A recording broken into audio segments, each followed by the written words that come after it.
Good morning to all of you. In our today's class, we are going to discuss the monohybrid cross. But before starting this, now let us first discuss what we have learned in the last class.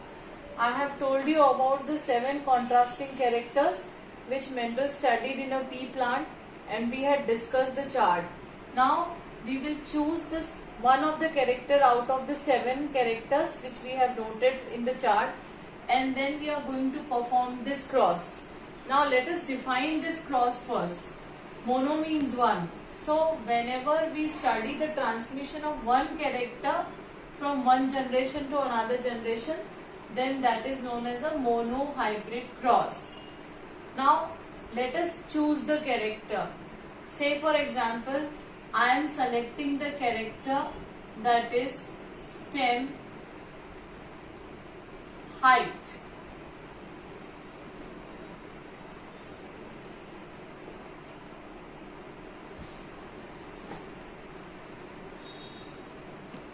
Tall and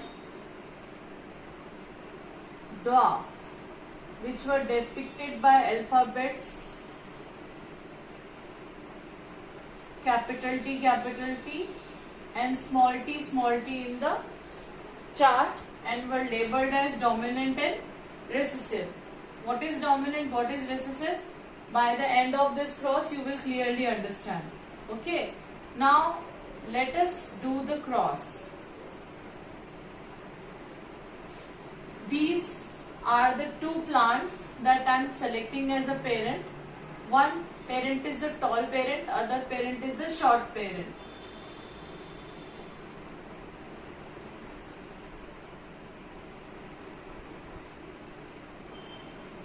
Now I am putting the sign of multiplication between these 2. This multiplication depicts that we are crossing them.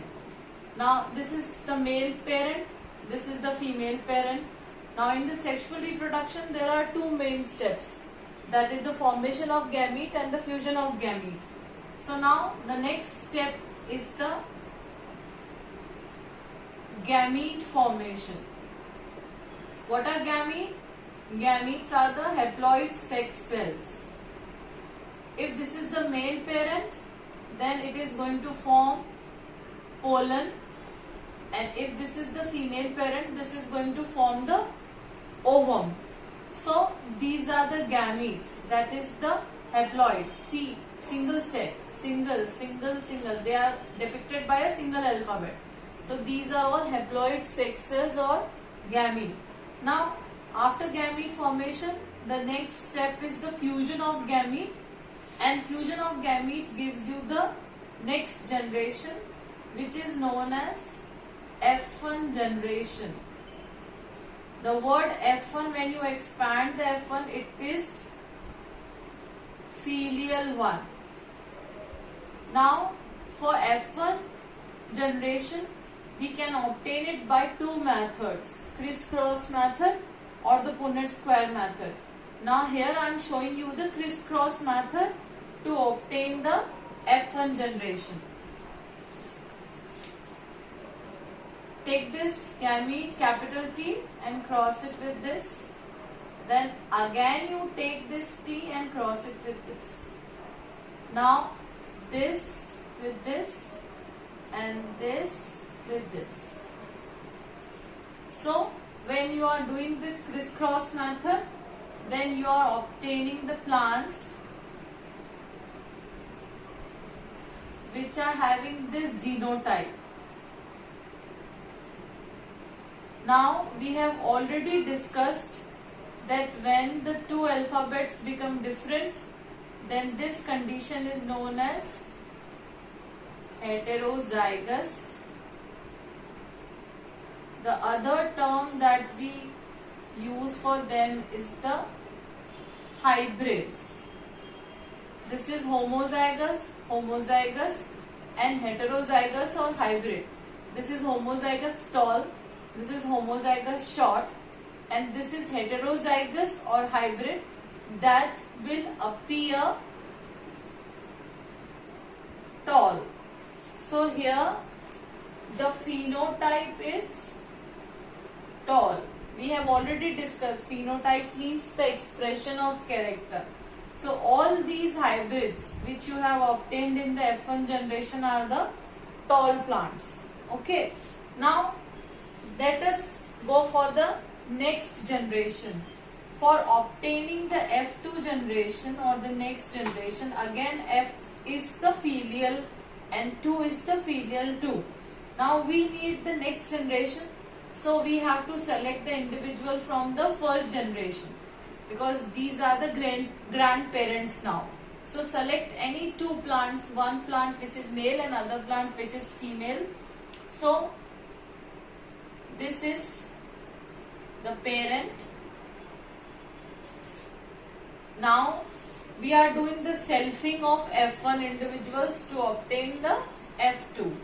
Now next step is again the gamete formation. Again I am repeating, gamete is the haploid sex cell. So if this is the tall plant and a male parent, then this will produce 50% of pollen with capital T, 50% of pollen with small t. If this is the female parent, again this female parent is also tall, so this will produce a 50% of ovum which are having the capital T and 50% of ovum which is having the small t. Now we are going to obtain the next generation, that is the F2. We have done the crisscross method for the F1. So for F2 I am showing you the another method, that is known as the Punnett square method. This is the Punnett square method which is having the 4 columns in it. Now why we are putting the 4 columns? Because we have the formula, that is the n square. N square or n is the number of gametes. Here the number of gametes are 2 by each parent. So we have to do the square of 2, which will give you 4. So the column in the Punnett square are going to be the 4 columns. Now you put these gametes here. Capital T small t, capital T small t, capital T small t, and capital T this way. Okay. Now you do the crossing. This is tall plant. Genetic naming is homozygous tall. Again, this is a hybrid or heterozygous, but when it comes to appearance, it is also tall. Now again, this is also hybrid or heterozygous, but in appearance it is tall. Now the last is going to give you these 2 small t.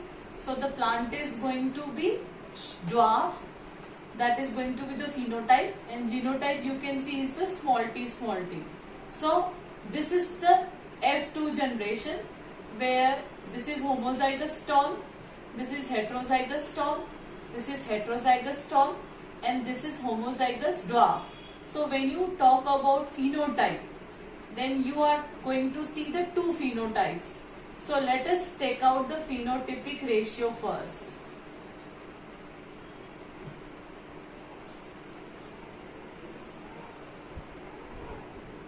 Two phenotypes are there.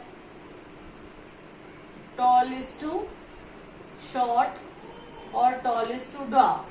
How many tall individuals? 3:1. This is the ratio. So for example, if you got 100 seeds here, then out of those 100, 75 seeds are going to be the tall individuals, and the 25 seeds are going to have the short stem height. Okay. Now let us talk about the genotype or the genetic information. 3 types of genotypes you can see here. This is homozygous condition and plant is tall. These 2 is the heterozygous condition and the plant is tall. This is again homozygous condition and the plant is the short one. Okay. So let us do the genotypic ratio.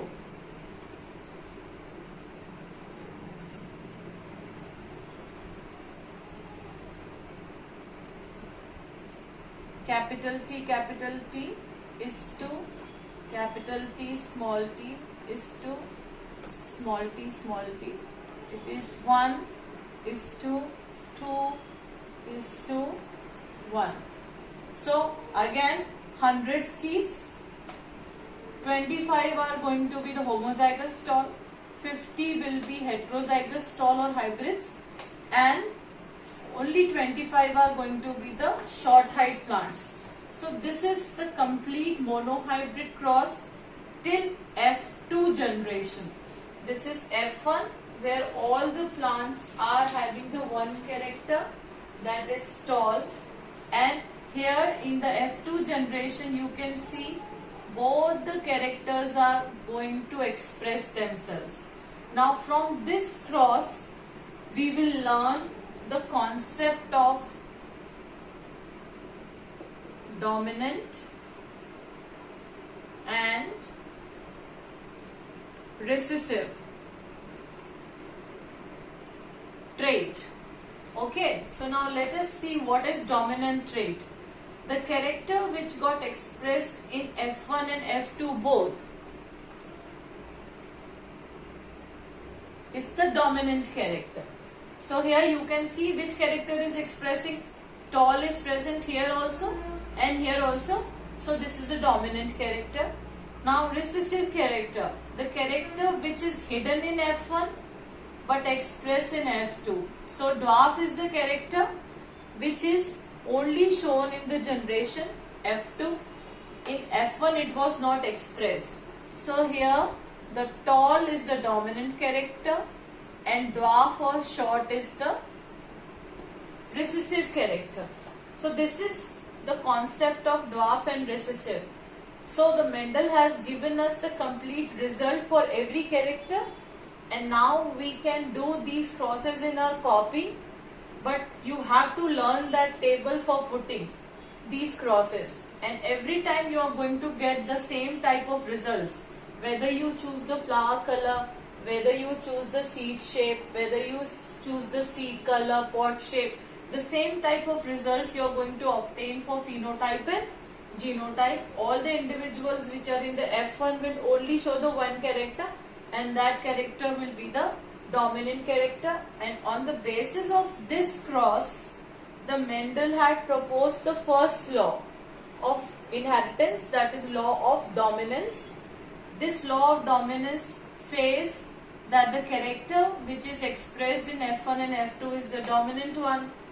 The character which remain hidden in F1 but expressed in F2 is the recessive one.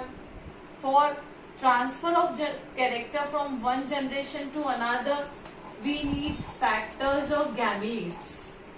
Gametes are the one which are taking the character from one generation to another generation. So law of dominancy is based on monohybrid cross. The another law, that is law of segregation, which is the Mendel's second law, is also based on the monohybrid cross. And law of segregation, segregation means separation. This says that whatever characters are mixing in the hybrid, those characters are again getting separated when the gamete formation occurs. See the hybrid here. The hybrid is the combination of one gene which is tall and one gene which shows the dwarfness. But when the gamete formation is taking place, both these are getting separated. So during gamete formation, all the characters which are combined can get separated. So this law is the most or universally accepted law. So two laws I have given you right now. Law of dominance, which is the Mendel first law, and the other law is law of segregation. Segregation means separation. So these are the two laws, first law of Mendel and second law of Mendel, which are based on monohybrid cross. That's all for the day. In our next class, we will discuss the dihybrid cross. Thank you.